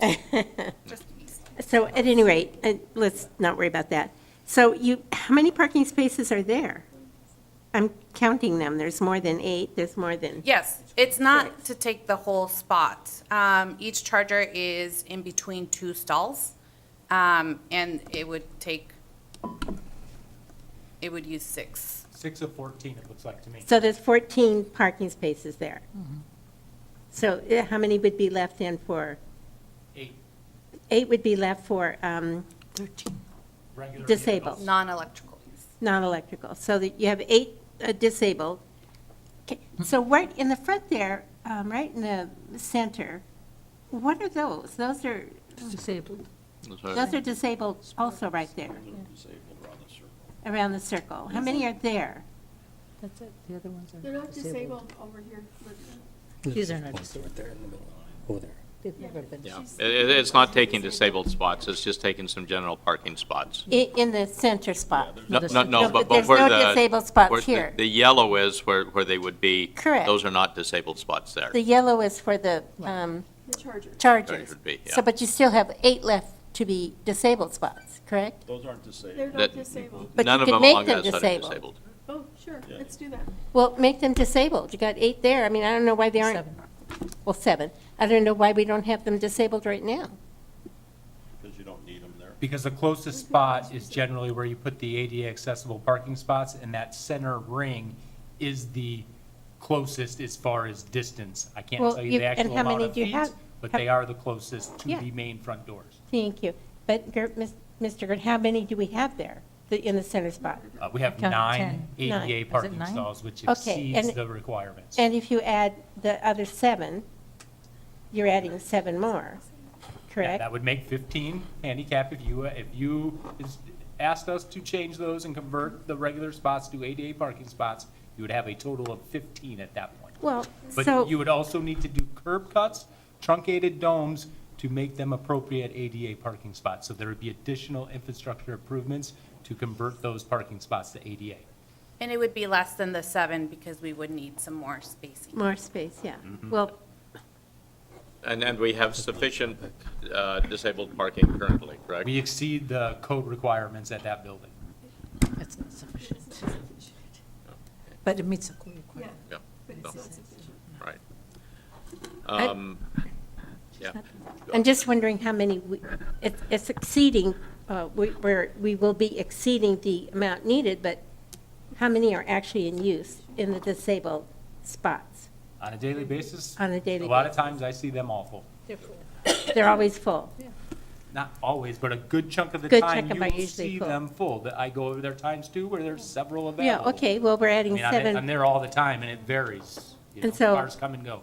So, It seems like that we're discussing two different things We are. right now. we are. And so I would suggest that we just work on discussing the, I mean, whether there's, I mean, there's other options for, on the other side here, there's other options for disabled as well. But, Jason. I want to bring a point to order that this body has approved accepting the grant from the Department of Commerce and also approved us to enter into a contract with Department of Commerce on these EV chargers. So going back to Department of Commerce now and saying we don't want that money, I think that comes with a little bit of a risk that I just want to highlight. Mr. Chair? Oh. All right. First, Councilmember Dawson. Okay, so I think having them there is fine. I don't have any problem with it because we do need charging stations. And those people, regardless of whether or not we have charging stations, people who drive EVs are going to be there, right? So it's fine, but I wonder, to compromise, I've seen it in other places where they have a combo of disabled/charging stations in the same spots. So if there's a car that needs to charge, they'll be there and they're charging, and then if there's a shortage on the disabled spots, then they could be used there. So maybe there's a happy compromise there, because I don't see anything wrong with having it, because those cars are going to come anyway. So why not allow them to charge? If we did make it combination, though, we'd need to do curb cuts and. Yeah, and, I Yeah, to convert those I understand. properly to ADA, there's additional infrastructure improvements that are required. I get it. And reduce the number of spaces as well. Correct, because of So, spacing.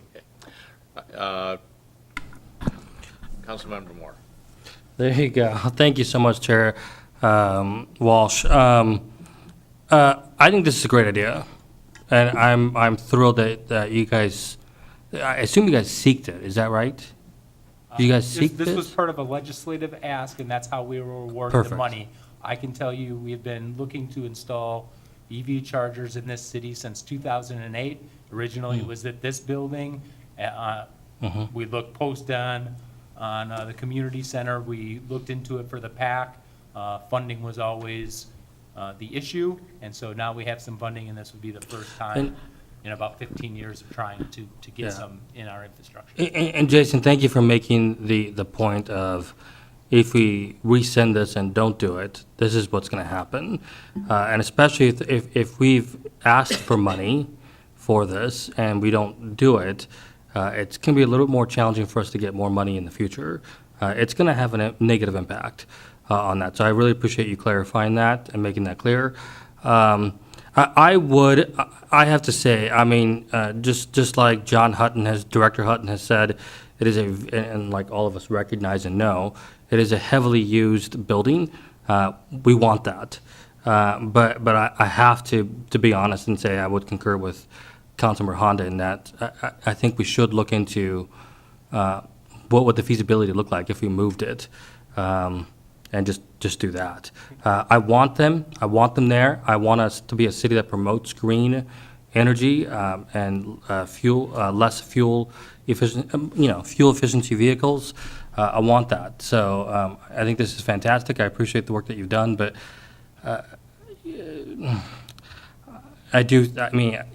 think we ought to look at, it just logically makes sense, in terms of moving to the side, but then again, I would defer to you guys. And that does seem like it's a little bit closer to the PD than where it would be. So just, I can tell you have some thoughts. My suggestion would be is that when we go out to bid, rather than, we will bid two options. An option for location that we have shown in this drawing, and an option that Councilmember Honda has proposed. They will provide us price options for both, and then we will have to come back to you to enter into a contract and award the contract. At that time, we can finalize the location and that contract. Yeah. I just want to make sure, I'm not saying not to do it. I just don't like the location. And that's fair. And like I said, and I can tell you that we thought about that location at a time, but we were taking in other considerations, and this is just kind of where we landed for presenting and showing to the mayor concurred. But we also hear your concerns and think it's viable and it's reasonable and not a lot of additional work for staff, so not a problem. Yeah, I think your proposal Yeah. of putting it out to bid with both options, so, okay. Councilmember Dudley. I was just going to comment, that's a good way to do it, and then next year you can decide if it's doable to move it. If it's not a lot of money, you can say yes or not. But I just know going to this place, when I do, every week, the parking is a premium, and if you got electric there and all those people that go can't park there, and they got to move out there, they're going to hear about it, so options is good. We will hear about it. Just an idea, I mean, could we put depending on the length of time that the vehicle's charged, could we put a 1 hour limit on the spaces or something like that? So we don't need to worry about maybe somebody from over the school district or something like that saying, hey, while I'm at work at the school district, I'm going to pull into the community center and charge my car. Well, if we had 1 And hour so, parking or. so we've kind of thought about that, and like I say, when we actually get these chargers in, we're gonna have to develop a internal Parks Department policy. On a certain level, it'd be nice to get to a full citywide EV charging policy.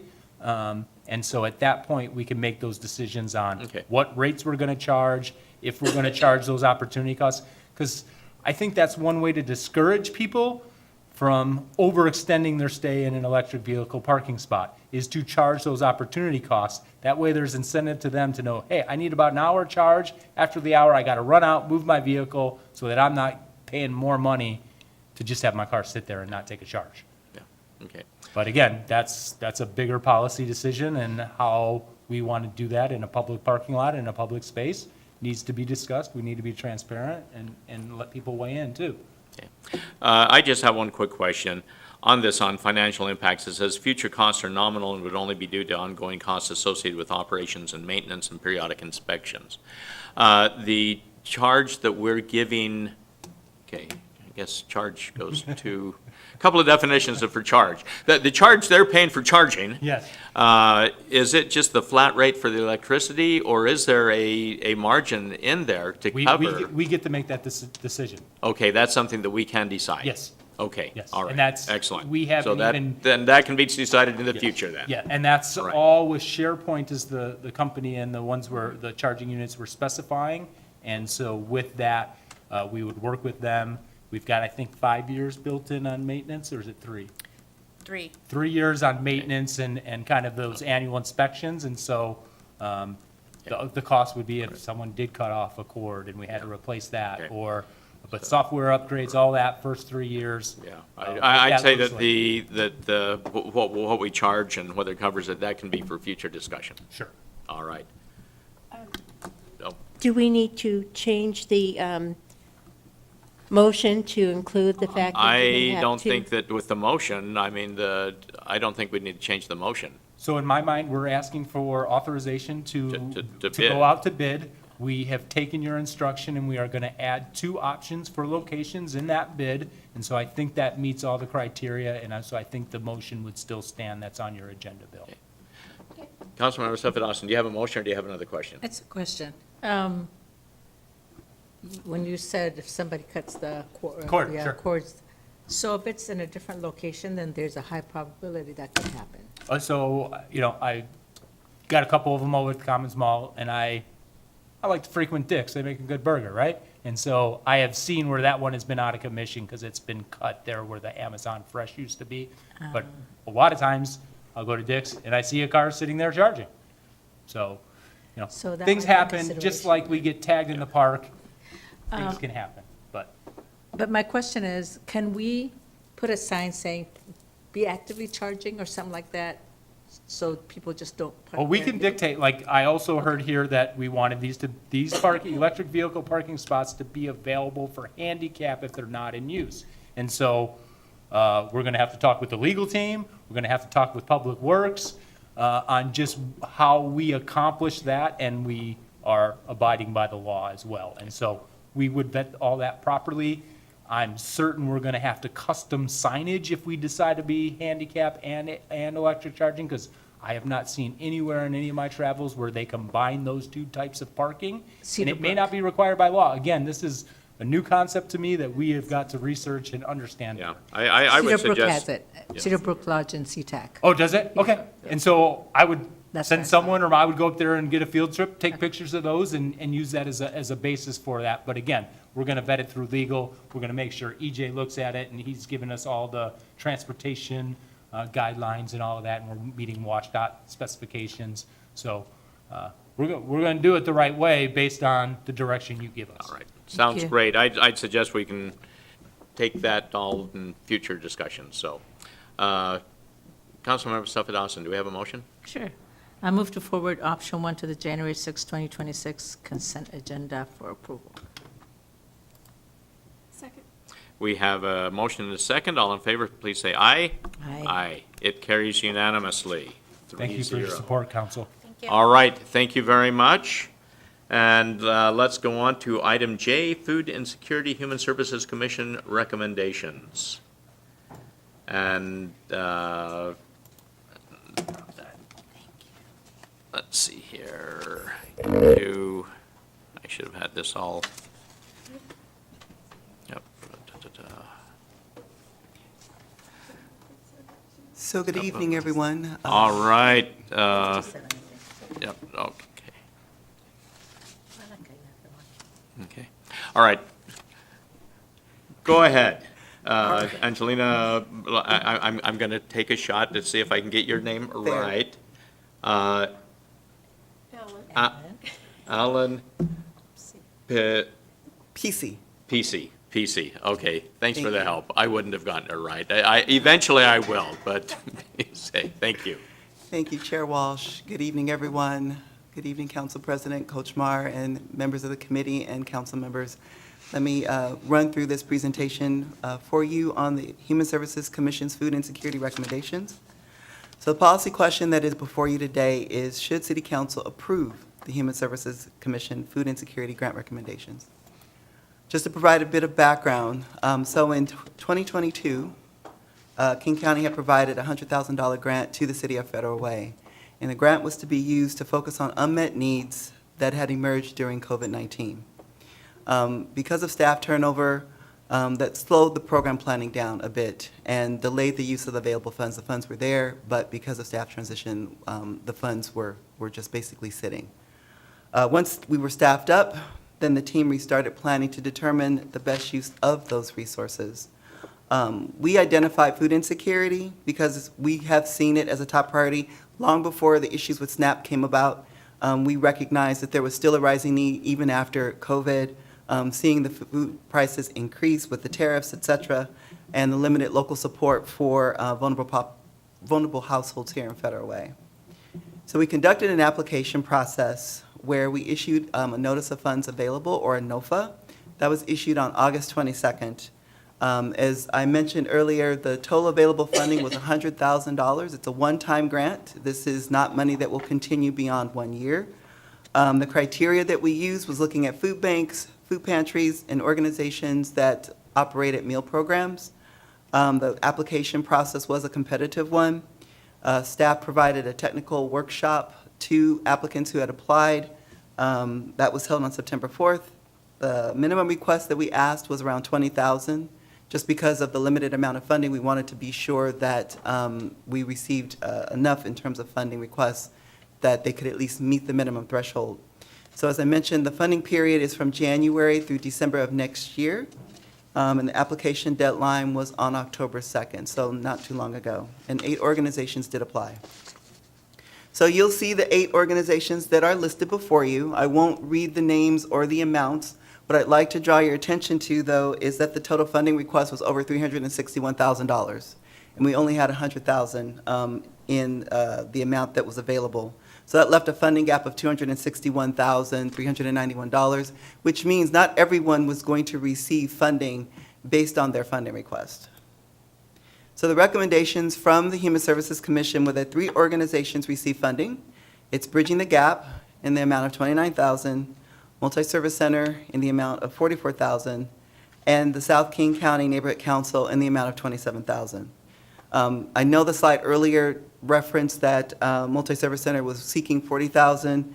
25,000 was for the building the bridge, and then for South King County Neighborhood Council, their amount remained at 27,000.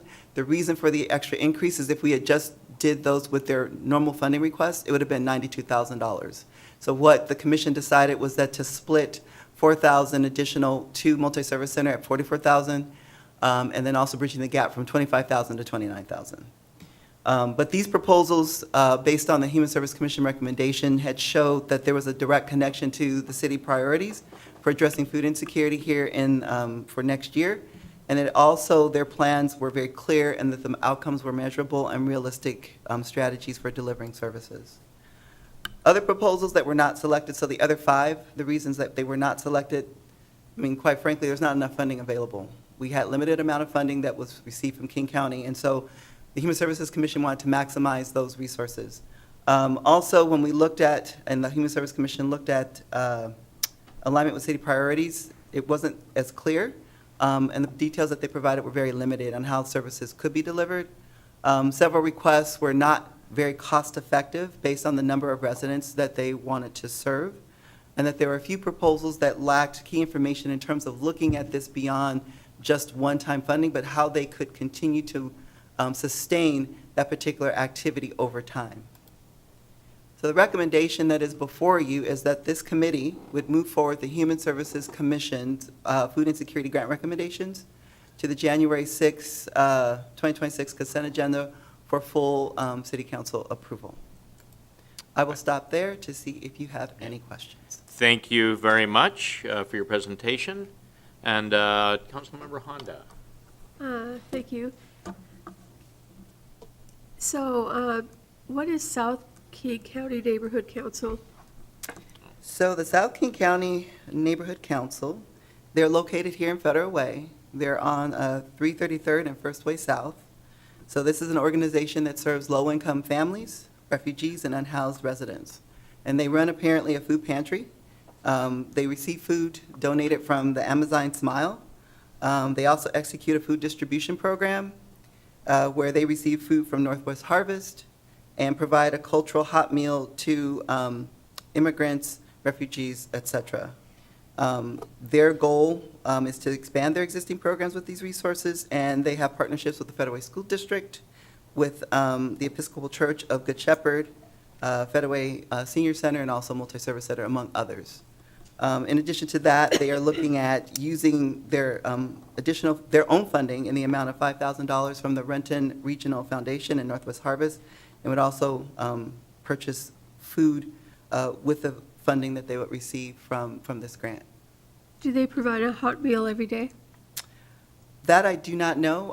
I can check on that for you and get back to you on that. And is that at their location at 333rd or It would First be Way at their South? location. That's correct. Have you visited the site? This is the first time that they've applied to the city for any type of funding. So no, we have not visited their site. How long have they been in existence? That's another good question. I'd have to get back to you on that as well. So for these, the organizations that applied, do the people who receive the funding, do they have to be Federal Way residents to receive the? Yes, they do. And So the organizations that are being considered for funding do reside in Federal Way, and they would be serving Federal Way residents. so they would have to show that that whoever they served food to. Correct. Okay. Did the Federal Way Senior Center food bank apply? So the Federal Way Senior Center received the materials. We have a database that we sent the public notices to over 1,000 organizations that are in this particular database. We also did the Federal Way Mirror. We did a public notice. We had a public notice down in City Hall. So there was other ways in which the Federal Way Senior Center received this information, and we do know that they received it. We have, based on the data, we have a digital footprint in terms of when they did receive it, but they did not apply. Okay. We had St. Vincent de Paul. They had expressed interest, but they did not apply either. They came to the technical assistance workshop. Do they spend the money before they receive it? Or are they getting it before they spend it? They will be reimbursed just like how we do with the Human Service General Fund or Okay. any other contracts. And my last question is there any more money laying around that we can find? This is a one-time grant. I wish we could. And it needs to be spent pretty quickly because we've had it since 2022. So we've had it for the last 3 years. Okay, so if this will go to the January council meeting, Correct. and then when will the funds get out to these We organizations? would want to execute the contracts, but by the end of January. So they would get their money in February? Yes. Okay, thank you. If I can answer a quick question. According to the Secretary of State website, South King County Neighborhood Council was incorporated in 2017. Thank you. Yeah, I'm a little bit concerned about that amount going to an organization that we're really not familiar with. But anyway, go ahead, Councilmember Sefidowson. Yeah, I don't think that is much of a concern because I'm sure it was very well vetted by the commission and staff. So although they've never been funded, I think it might be okay, although I don't know much about them either. Actually, I don't know anything about them. One, I don't think we've ever funded additional money from what people requested. So can we hold on to the 9,000 for maybe other contingency, as needed, maybe? King County would like us to spend this money 100%. I mean, so if we don't spend it now, because it's been on their books and on our books for this length of time, I don't think that's something that we can consider, Okay. because they would like for us to spend the money so that there's a zero balance. Okay, and thank you. Okay, but that's by the end of 2026. Correct. So can we hold it until summer?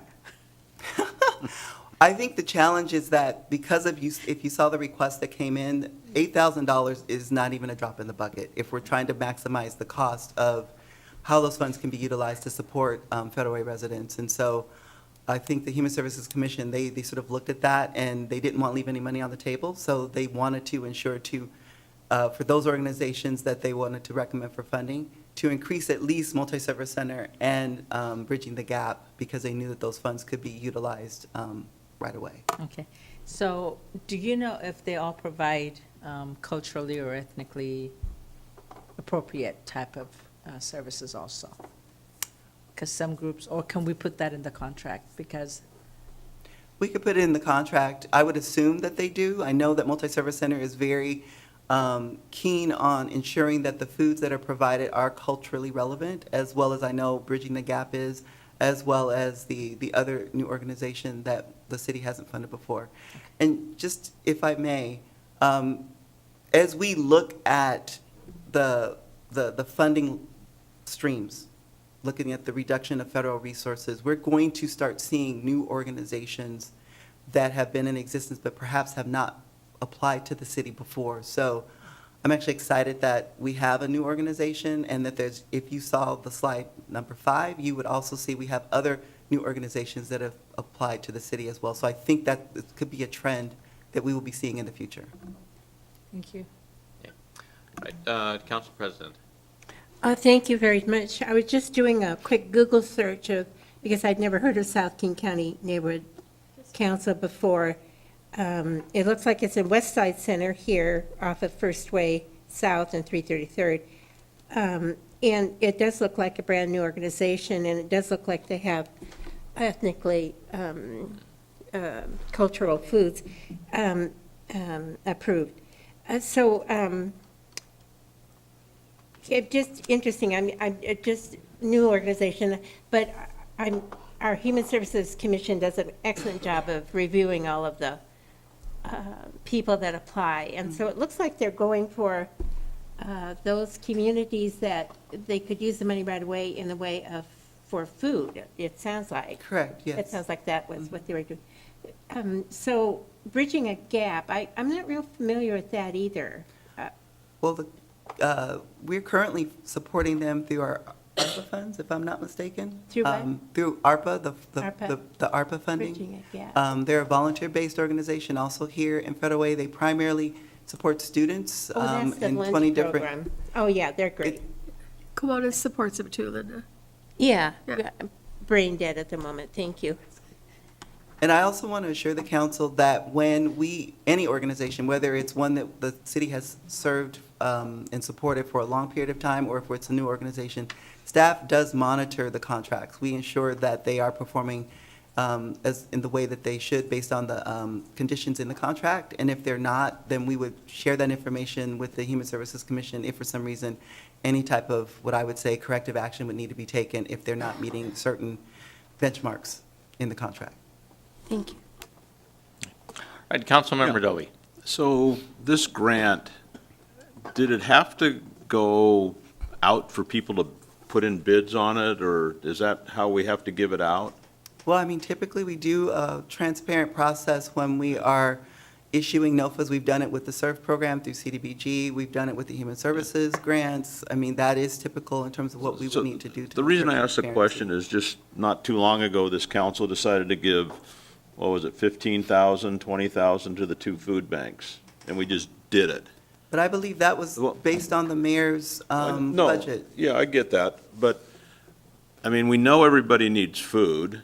We've got 2 of really premier food banks, the one over at, on the other side of Federal Way where Mr. Walsh volunteers, and the multi-service.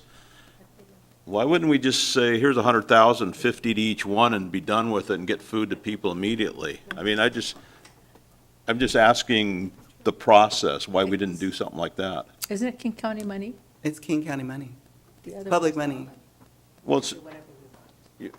Well, does King I would County require we have to do it this defer way, to- or can you get it out to the people faster? So this isn't, it's, general fund dollars in the sense of like where the fund location is, but it's a grant that we received from King County. So King County's emphasis was to ensure. This is how King County says you have to do it? They didn't specifically state that it had to be through a grant application process, but to Angelina's point, this is the best way to publicly get it out with full transparency and comply with what King County wants Okay. regarding meeting unmet needs. So that's the question. King County requires you to go out to grant to give it to the people that asked for the grant, instead of just saying, here's 100,000, and we go to 2 places that are in the food business that we know that do it all day long. I don't want to say explicitly that King County requires us to do a NOFA, but this is generally the best way to ensure that the public is aware of the funding, to also ensure that we reach the unmet needs requirement of what King County wants. Okay, I was just curious, because, food banks are everybody goes there. It's not, anyway, okay, thank you. Council President. I was just going to say, and I appreciate what did you know the city of Bellevue donated something like 600,000 to their food banks? I mean, literally, but feeling like a piker here. But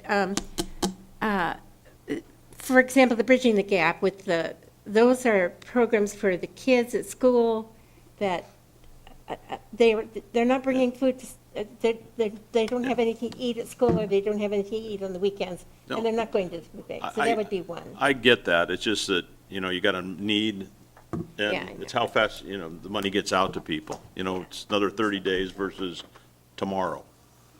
But anyway, thank you.